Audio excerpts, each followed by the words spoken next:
Tem um ditado que diz que para quem não sabe por onde vai, qualquer caminho serve. Assim era a SEGA no começo dos anos 90, cheia de ideias, cheia de produtos e sem nenhuma direção definida. Tudo que a SEGA tinha em mente era que tinha que colocar novos produtos no mercado, sem qualquer planejamento ou estratégia, apostando que o peso da marca resolveria tudo. Hoje é dia da história de um dos maiores erros da SEGA, a cabeça do Megazord, o 32X, e vai ser agora, só vem! E aí topzeiros, tudo bem com vocês? Eu espero que sim, eu sou o Ed e sejam bem-vindos a mais um vídeo. Se você caiu do Projeto Marte por aqui, você caiu no Aperta Start, onde videogame é uma das melhores coisas da vida. Então tamo junto e vambora!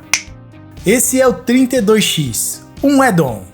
Um acessório para o Mega Drive criado para aumentar a capacidade do console. A fama do 32X é péssima e foi um projeto desastroso para a SEGA, e isso a gente já sabe. Curioso é que quando a gente olha para o que o hardware do 32X oferecia, não era pouca coisa. Um novo processador de vídeo capaz de mostrar até 32 mil cores na tela, escala e rotação de sprites por hardware, gráficos poligonais em tempo real texturizados, 2 processadores centrais trabalhando em paralelo e mais 2 canais de áudios digitais. O 32X era praticamente um novo videogame, muito melhor que o Mega Drive, e pelo menos no papel parecia ser um baita de um negócio pelo tanto que oferecia. Na Consumer Electronics Show de 1994, em Chicago, o público teve a chance de ver o 32X em ação pela primeira vez, e a reação foi bastante positiva. Quando o produto chegou no mercado americano no finalzinho de 94, dá até pra falar que ele não fez feio. Vendeu as 500 mil unidades que haviam sido produzidas e se tivesse mais estoque teria vendido mais. E essa foi a última vez que o 32X foi visto com entusiasmo. Instantes após o seu lançamento, a cabeça do Megazord rolou ladeira abaixo e não parou mais. E se você está se perguntando o que é um Megazord, eu já te conto. Talvez você se lembre de um programa que passava na TV chamado Power Rangers,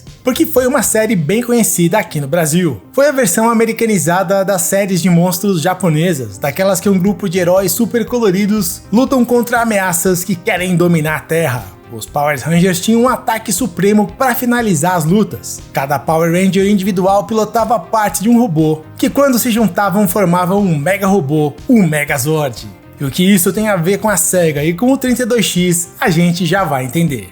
Entrar no mercado de videogames domésticos não é brincadeira de criança. Muitas empresas tentam e poucas conseguem se estabelecer. Não importa o tamanho da empresa e quanto dinheiro tem, qualquer erro estratégico pode levar um console rapidamente para o limbo do esquecimento.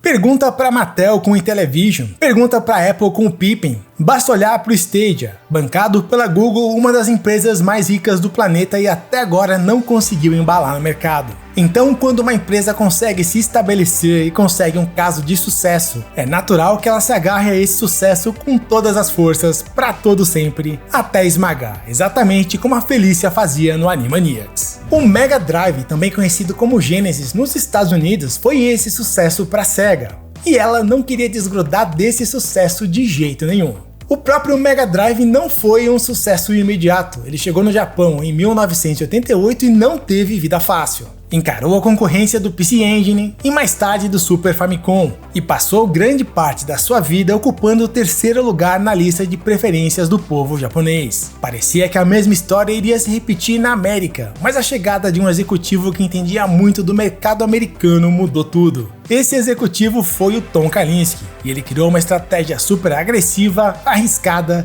e custosa, mas que deu muito certo. Nos Estados Unidos, o videogame da SEGA encontrou seu verdadeiro lar. O Tom Kalinske reduziu o preço do console, colocou o Sonic no combo e o Mega Drive começou a voar das prateleiras. Com jogos pensados estrategicamente para conquistar o público americano, a SEGA conseguiu o primeiro lugar na preferência do povo, pelo menos temporariamente. Pode parecer estranho, mas um videogame japonês fazendo enorme sucesso na América graças à estratégia de um americano criou um problemão para a SEGA. Criou aquela situação pra lá de desconfortável, na qual o funcionário sabe mais do negócio do que o próprio dono da empresa. A SEGA do Japão e a SEGA da América nunca mais se entenderam. Cada lado da Sega tinha uma ideia diferente do que fazer com os frutos do sucesso conquistados com o Mega Drive. A falta de entendimento levou à falta de comunicação, que a falta de comunicação levou à criação da cabeça do Megazord e o 32X. No mundo do desenvolvimento de consoles, para cada projeto que chega ao público, tem pelo menos umas 2 ou 3 versões desses projetos que são cancelados antes de ver a luz do dia. Levar um projeto da cabeça de um engenheiro para o papel e depois transformar essa ideia em um produto físico para ser fabricado em massa, em se tratando de videogames, é um processo que costuma levar anos. Mas o 32X passou por todo esse processo de uma simples ideia até estar nas prateleiras das lojas em apenas 10 meses. Qual foi a mágica que a Sega usou para esse desenvolvimento tão acelerado que nem o Sonic seria capaz de acompanhar? Para entender como que o 32X se transformou em realidade, temos que viajar no tempo para 1985. Essa é a System 16, uma das placas de arcades mais famosas da Sega. Essa placa rodava games clássicos como Fantasy Zone, Shinobi, Altered Beast, Golden Axe, entre tantos outros. A System 16 foi usada como base para a criação do Mega Drive. E ambos os hardwares são baseados no processador Motorola 68000 com áudio FM.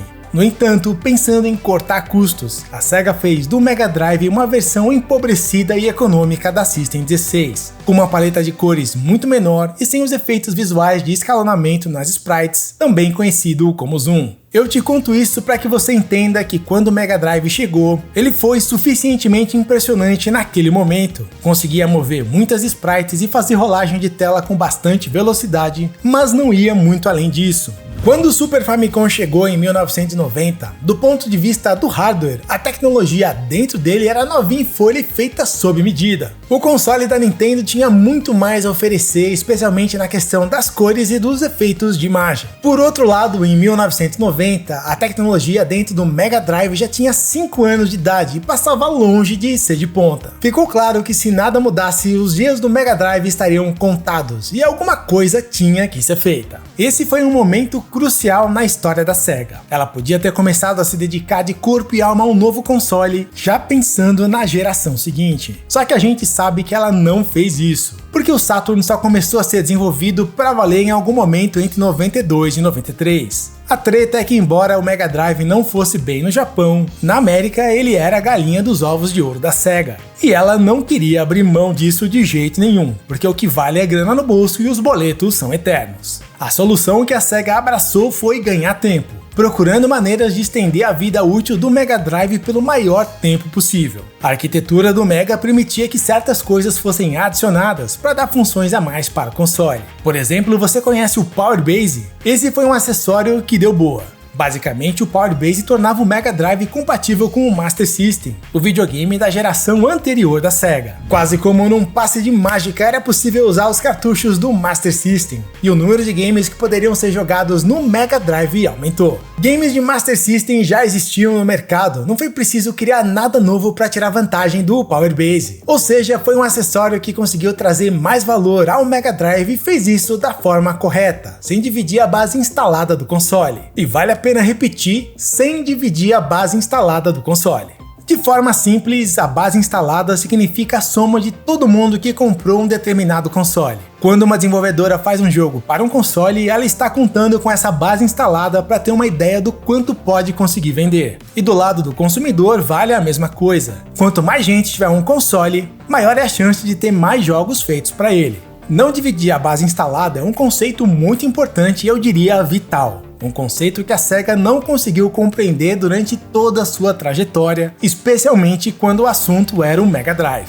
Entendendo que a era dos cartuchos estava chegando ao fim, principalmente por causa dos custos de produção e pela limitação de armazenamento, em 1991 a Sega lançou o Sega CD. Detalhes sobre o Sega CD é história para outro vídeo, mas por agora saiba que assim como o Power Base, ele foi um acessório que aumentava a capacidade do Mega Drive. Ele foi muito além de ser apenas um leitor de CDs, e dentro dele tinha praticamente um segundo Mega Drive melhorado. O resultado comercial do Sega CD eu diria diria que foi muito abaixo das expectativas. O acessório em si não era ruim, mas era caro demais. No lançamento, ele custava $300, um valor bem maior que o custo do próprio Mega Drive. A gente não pode esquecer que, assim como o Power Base, o Sega CD também precisava do Mega Drive para funcionar. E para ter os dois, o custo total chegava perto dos $500. Ouch! Uma grana violenta que para muita gente não justificava o custo-benefício. O Mega Drive vendeu cerca de 30 milhões de unidades pelo mundo, e o Sega CD aproximadamente apenas 2 milhões de unidades. Desenvolver um game para o Sega CD significava fazer um game para menos de 10% da audiência do Mega Drive. Pense em um dos piores cenários possíveis de base instalada dividida. Esse era o caso do Sega CD, um verdadeiro flop comercial. A essa altura, a Sega já deveria ter aprendido a lição que um acessório que faz upgrade de hardware só funciona se todo mundo tem,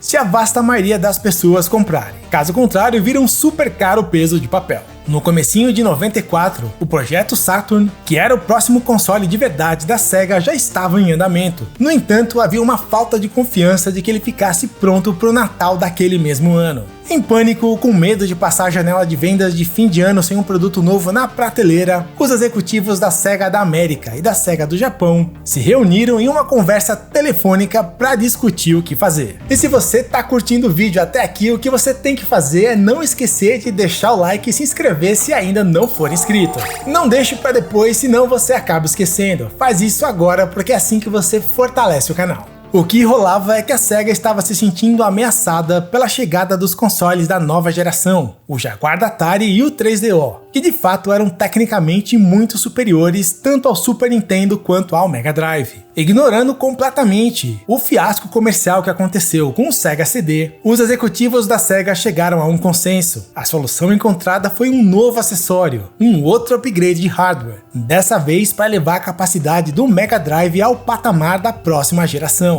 De acordo com Scott Bayless, que trampava como produtor da Sega entre 90 e 94, além do Saturn, havia um outro projeto rolando nos bastidores interplanetários da Sega chamado Jupiter. Supostamente o Jupiter seria um console baseado em cartuchos com capacidade de hardware até superior ao Saturn. Só que a necessidade de criar um produto intermediário para tapar o buraco enquanto o Saturn não chegasse fez nascer o Projeto Mars. Mars significa Marte em inglês, e mais tarde seria rebatizado para o nome que ficou conhecido, o 32X. Graças ao 32X, o projeto Júpiter nunca viu a luz do sol brilhar. Essa ideia de um acessório tapa-buraco foi aprovada pelo presidente da Sega do Japão, o Hayao Nakayama, mas nem todo mundo curtiu. Tom Kalinske, por exemplo, não via necessidade de um produto intermediário, porque o Mega Drive ainda estava vendendo muito bem nos Estados Unidos, e a essa altura já custava menos de $150. Protestos à parte, o projeto Mars seguiu em frente, e foi determinado que o seu desenvolvimento seria tocado pela Sega americana, enquanto a Sega do Japão prestaria assistência quando fosse necessário. Até mesmo porque ela já estava ocupadíssima com o desenvolvimento do Saturn. Daquele ponto em diante, do comecinho de 94, cerca de 10 meses depois, o 32X estava nas prateleiras das lojas. Lembra que tinha ficado uma pergunta no ar? Qual era a mágica que a Sega usou para conseguir produzir o 32X em um espaço tão curto de tempo? O segredo foi pegar todos os atalhos possíveis com umas pitadas de desespero na luta contra o relógio. Um dos atalhos utilizados foi criar o 32X a partir do mesmo processador do Saturn, o SH2. Assim como o Saturn, o 32X também usava dois processadores SH2 em paralelo, e isso criava um ponto em comum entre os dois produtos, e poderia ter servido para os programadores ganharem experiência com o processamento paralelo, o que facilitaria o trampo de desenvolvimento para o Saturn mais tarde. Usar o mesmo processador do Saturn não era uma estratégia ruim na teoria, mas na prática criou uma situação na qual o 32X competia com o próprio Saturn por um componente vital que estava disponível em quantidades bastante limitadas. Apesar das dificuldades, a equipe da Sega da América trabalhou feito um foguete e conseguiu entregar o 32X dentro do prazo planejado. Um produto tecnicamente bastante avançado, mas por outro lado, digamos um tanto quanto deselegante. Um acessório no formato de um cogumelo gigante pensado para rodar os seus próprios jogos e também os games do Mega Drive. A deselegância fica por conta da aparência, classificada por alguns como um tumor que nasceu no Mega Drive. E também por causa da falta de praticidade de uso. O Power Base foi uma solução elegante, era espetar no Mega e estava pronto para jogar. O 32X não é bem assim. Para fazer o 32X funfar, além de estar encaixado no Mega, ele tem cabos adicionais que precisam ser interligados na parte traseira. Além disso, o acessório também usa uma fonte de energia independente, ou seja, para jogar 32X tem que ter duas fontes gigantes ligadas na tomada. O 32X tem toda a cara de gambiarra, mas esse é o menor dos problemas. A SEGA havia prometido uma fartura de games com suporte de várias das principais desenvolvedoras da época, Konami, Sunsoft, Acclaim, Activision, entre outras. Mas no lançamento do 32X, poucos jogos estavam disponíveis. Entre eles estavam Virtual Racing Deluxe, o Doom, o Star Wars Arcade e o Cosmic Carnage. Nenhum desses jogos fizeram grande coisa pelo acessório. Cosmic Carnage é um jogo de luta simplesmente horroroso, daqueles que merecem um lugar nos piores jogos do mundo. O Doom no 32X tem menos fases que a versão do Super Nintendo e ainda roda meio estranho. Virtual Racing Deluxe é um port do jogo de corrida do arcade da SEGA, uma versão melhorada da versão do Mega Drive que usava um chip especial. Star Wars Arcade, apesar de simples, provavelmente foi o melhor jogo dessa leva inicial. Ainda em 1994, o 32X recebeu uma versão bastante fiel do clássico do arcade Space Harrier de 1985. Definitivamente, o maior problema do 32X foram os jogos. Desenvolver o acessório na velocidade da luz teve um preço. Não deu tempo suficiente para as desenvolvedoras sequer conhecerem o hardware do sistema. Eram versões ligeiramente melhoradas de jogos antigos do Mega Drive ou jogos que não tinham muita coisa para oferecer. A vasta maioria dos jogos foram apressados só para ter o que mostrar, com baixa qualidade ou incompletos como Doom, ou até com erros de programação que travavam o acessório. Lembra daqueles canais de áudio adicionais? Eu acho que nenhum jogo chegou a tirar vantagem deles de verdade devido à pressa que tudo foi feito. O melhor jogo do 32X, na minha opinião, é um spin-off do Sonic, o Knuckles Chaotix, que tem uma mecânica de jogo diferente e visualmente tem uma qualidade parecida com a do Sonic CD. E falando em Sega CD, alguns jogos do 32X também tentam tirar vantagem dele. E aí temos um Megazord completo, com cabeça, corpo e membros, uma maçaroca de cabos, de consoles empilhados e 3 fontes de energia gigantes e independentes. A SEGA chegou a criar uma régua de tomada específica só para isso, a mais pura gambiarra. O 32X chegou custando $160, com muitas promessas e pouca coisa para mostrar que justificasse esse investimento. E no exato mesmo dia do lançamento do 32X, o dia 21 de novembro de 1994, a Nintendo lançou um game chamado Donkey Kong Country, um jogo com gráficos espetaculares rodando no Super Nintendo de 16-bit, muito melhor do que qualquer coisa que o 32X tinha para oferecer. Foi um tapão violento na cara da SEGA. Logo de cara, o 32X perdeu boa parte da sua credibilidade, apesar do investimento massivo de milhões de dólares que a SEGA americana gastou em propaganda. O golpe final veio do outro lado do mundo. Em novembro de 94, quando o 32X chegou no mercado americano, ao mesmo tempo no Japão a SEGA lançava o Saturn, que apesar da descrença da própria SEGA, no final das contas o console ficou pronto dentro do prazo. Não demorou, essa notícia chegou na América e os consumidores que compraram o 32X ficaram pistola da vida, e os que não tinham comprado ainda passaram a se perguntar para que fazer isso. A SEGA gastou milhões e milhões no desenvolvimento do 32X e mais outros tantos milhões em publicidade. Jogou uma fortuna no lixo e ainda saiu com cara de imbecil, gananciosa e desorganizada. Fãs da SEGA se sentiram traídos e a imagem dela perante aos seus consumidores mais fiéis sofreu um golpe tão brutal que nunca mais se recuperou. O 32X recebeu aproximadamente 40 jogos e poucos meses após o seu lançamento ele foi descontinuado, tendo vendido menos de 1 milhão de unidades. Se o Sega CD não tinha atingido nem 10% da base instalada do Mega Drive, o 32X não atingiu nem 5%, um completo desastre.